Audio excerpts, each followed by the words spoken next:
السلام علیکم ناظرین، آج میں آپ کے لیے ایک ایسی ویڈیو لے کر آیا ہوں اور ایک ایسے موٹیویشنل سپیکر کی جو تجاویز ہیں وہ آپ سنیں گے، جس میں یہ بتایا گیا کہ جیسا کہ آج کل کا جو دور ہے وہ افراتفری، ڈپریشن اور ذہنی دباؤ کا دور ہے۔ جیسا کہ آپ کو معلوم ہے کہ عصر حاضر میں انسان جو ہے اس کو ڈھیر سارے مسائل کا سامنا کرنا پڑ رہا ہے۔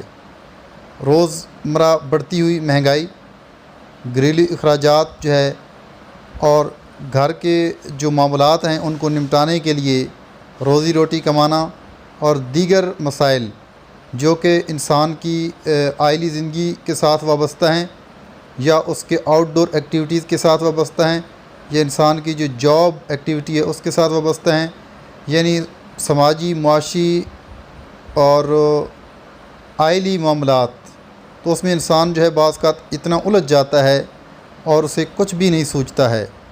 تو قاسم علی شاہ ایک ایسے موٹیویشنل سپیکر ہیں اور جن کی ویڈیوز آپ انٹرنیٹ پہ بھی ملاحظہ کرتے ہیں اور یقیناً وہ اچھی تجاویز پیش کرتے ہیں۔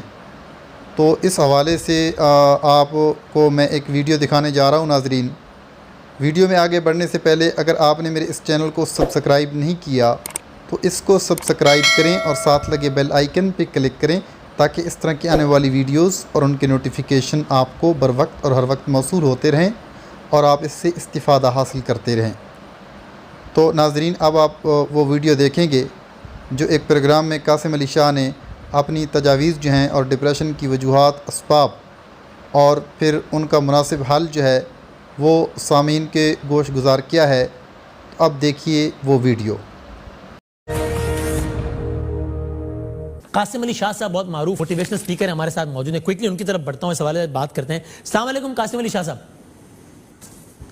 وعلیکم السلام جی۔ سر بہت شکریہ وقت دینے کا۔ میرا سوال بڑا سٹریٹ ہے جو میں نے دہرایا بار بار کہ وہ لوگ جن کے بارے میں کروڑوں لوگوں کو یہ لگتا ہے کہ ان کی زندگی میں کیا غم ہو سکتا ہے، یار کاش ہمیں ان کی جیسی زندگی نہیں، کاش ہمیں ان کی جیسی زندگی کا ایک دن مل جائے، وہ لوگ سکون سے اتنے آری ہوتے ہیں کہ یا گولیاں کھا رہے ہوتے ہیں، دوائیں کھا رہے ہوتے ہیں، نشے کر رہے ہوتے ہیں، یا اپنے آپ کو لٹکا کے مار دیتے ہیں۔ کیوں؟ وسیم مدامی صاحب، دیکھنا یہ پڑے گا کہ کامیابی کی تعریف جو دنیا میں بنی بنائی ہمیں ملتی ہے وہ تعریف غلط ہے۔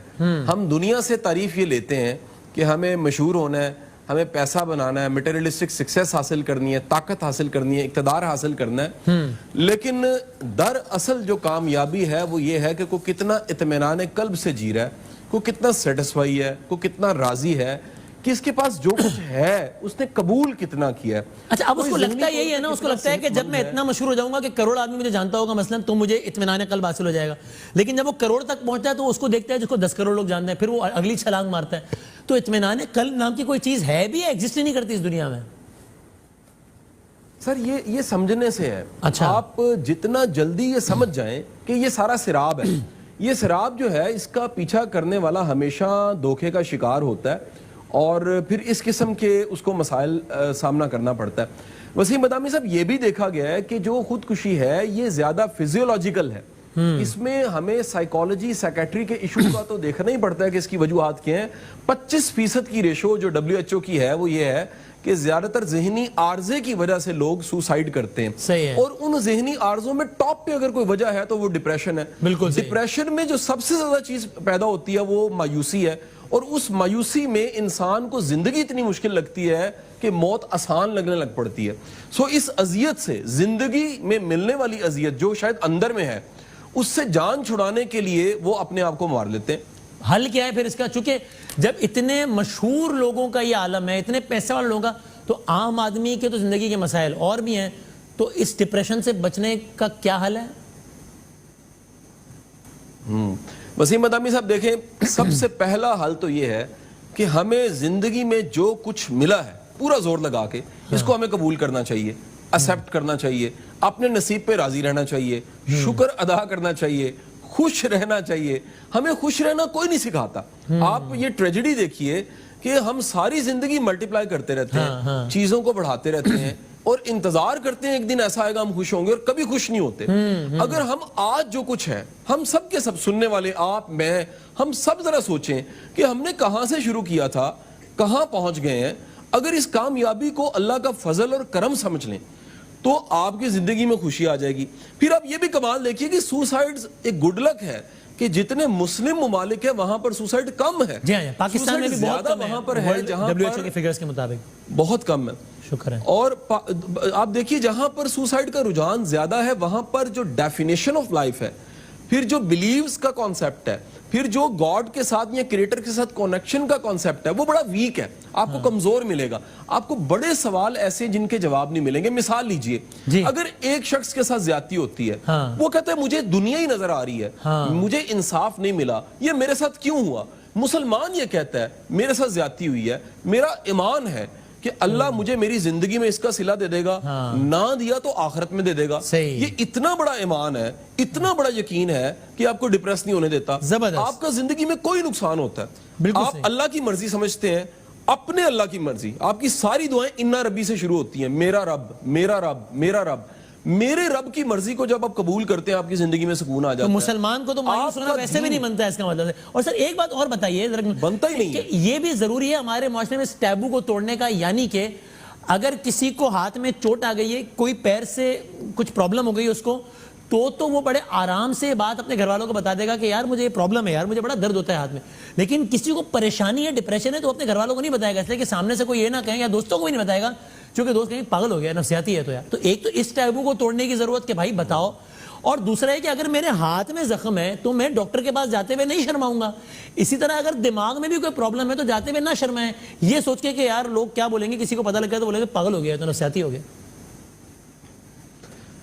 وسیم مدامی صاحب, میرا خیال ہے کہ ڈاکٹر, سائیکالوجسٹ, سیکریٹریز بعد میں آتے ہیں, سب سے پہلے خونی رشتے آپ کے آتے ہیں. آپ دیکھیے کہ جو بھی سوسائڈ کرتا ہے, جتنی ریسرچ اویلیبل ہے وہ بتاتی ہے وہ آئسولیٹ ہونا شروع ہو جاتا ہے, وہ ریئلٹی سے بچتا ہے, وہ دوستوں سے ملنا چھوڑ دیتا ہے, وہ ریئلٹی کا سامنا نہیں کر سکتا, وہ اوائڈ کرنے لگ پڑتا ہے, لونلینس قبول کر لیتا ہے. آپ اللہ کا کرم دیکھیے, اللہ نے رشتوں میں شفا رکھی ہوئی ہے. آپ کے والد میں آپ کے لیے شفا ہے, آپ کے بچوں میں آپ کے لیے شفا ہے, آپ کے بڈیز, آپ کے دوست جن کے ساتھ آپ بیٹھتے ہیں, گپ شپ لگاتے ہیں, دکھ سکھ پھولتے ہیں, وہ آپ کو شفا دے دیتے ہیں. آپ کسی کا غم ہلکا کرتے ہیں, کسی کے کندھے پہ سر رکھ کے رو لیتے ہیں, آپ جائے نماز بچھا کے 2 نفل پڑھتے ہیں, اپنے گلٹ کو ختم کرتے ہیں, معافی مانگتے ہیں, آپ کو سکون مل جاتا ہے. پرابلم یہ ہوتی ہے کہ ہمیں شیئرنگ ہماری ختم ہو جاتی ہے, ہمارا ٹرسٹ کوئی نہیں کرتا ہم پہ, نہ ہم کسی پہ ٹرسٹ کرتے ہیں. آپ پاکستان میں کئی بیوروکریٹس کی سوسائڈز دیکھیے, آپ سب کے سب کی کہانیوں میں آپ دیکھیں گے یہ وہ پروفیشن کے لوگ ہیں جو شیئرنگ نہیں کر سکتے, جو تنہائی کا شکار ہو گئے, جو اکیلے ہو گئے, جنہوں نے کہا کہ اگر ہم بتائیں گے ہم کیا پرابلم فیس کر رہے ہیں, لوگ کہیں گے تم نے CSS کر لیا تھا, تم اتنے کامیاب تھے, تم اتنے مشہور تھے, تم صاحب اقتدار تھے, تمہیں یہ پرابلم فیس کرنی پڑی, 2 امریکہ سے تم نے ڈگری لی ہوئی تھی. میرا خیال ہے میں یہ کہوں وسیم صاحب, ساری زندگی ہمیں شیئرنگ رکھنی چاہیے. کوئی ایک اپنا ایسا ہونا چاہیے جس کے ساتھ آپ شیئر کر سکیں. یعنی 2 ذمہ داری ہو گئی, کچھ نہ کر سکیں, ڈائری لکھنی شروع کر دیجیے. ہاں ٹھیک ہے, اگر کچھ فیل کر رہے ہیں تو بتانے میں نہ شرمائیں, شیئر کریں. اور پھر معاشرے کے باقی لوگوں کی یہ بھی ذمہ داری ہے کہ اگر کوئی اپنا دل ہلکا کر رہا ہے تو یہ سوچ کے اگنور نہ کریں کہ یار پاگل ہے, ابھی فون کرے گا, 20 منٹ بولتا رہے گا اور پتہ نہیں میرا دماغ خراب کرے گا. یہ سوچ کر ہی سن لیں, کم سے کم یہ سوچ کے سن لیں کہ ایک انسان کا دل ہلکا ہونے سے اس کے لیے کوئی بہتری ہوگی. تو چلو اور کچھ نہیں, ثواب سمجھ کے سن لیں کہ اس کے بولنے سے اس کا دل ہلکا ہوگا, میں اس کی مدد کر پاؤں گا اس انداز سے. یہ بھی چیریٹی ہے. چیریٹی صرف ایک چیک کاٹ دینا نہیں ہوتی. ٹھیک کہہ رہا ہوں, بس کنکلوڈ کر دیں آخری جملہ 30 سیکنڈ میں. بالکل ٹھیک. میں آپ کو یہ بتا دوں سر کہ کسی کا دکھ سننا, کاؤنسلنگ کی جو کتابیں ہیں ساری, وہ کہتی ہیں 75% مسائل صرف سننے سے ختم ہو جاتے ہیں. ڈاکٹر دوائی بعد میں دیتا ہے, اگر مریض کا مرض وہ سن لیتا ہے اسے کیا مسئلہ ہے, مریض ٹھیک ہونا شروع ہو جاتا ہے. آپ کسی کو صرف اٹینشن دیجئے, آپ صرف دھیان دے دیجئے. آپ وہ بچے جن کے والدین ان کی تکلیف میں ان کو نہیں سنتے, بڑے ہو کے کرمنل سفاک بنتے ہیں وہ, اور وہ بچے جن کی طرف دھیان دیا جاتا ہے, ان کی تکلیف میں دیکھا جاتا ہے, وہ نارمل رہتے ہیں, ہیلدی رہتے ہیں, ہیلدی مائنڈ کے ہوتے ہیں. بہت شکریہ سر, جزاک اللہ, تھینک یو ویری مچ.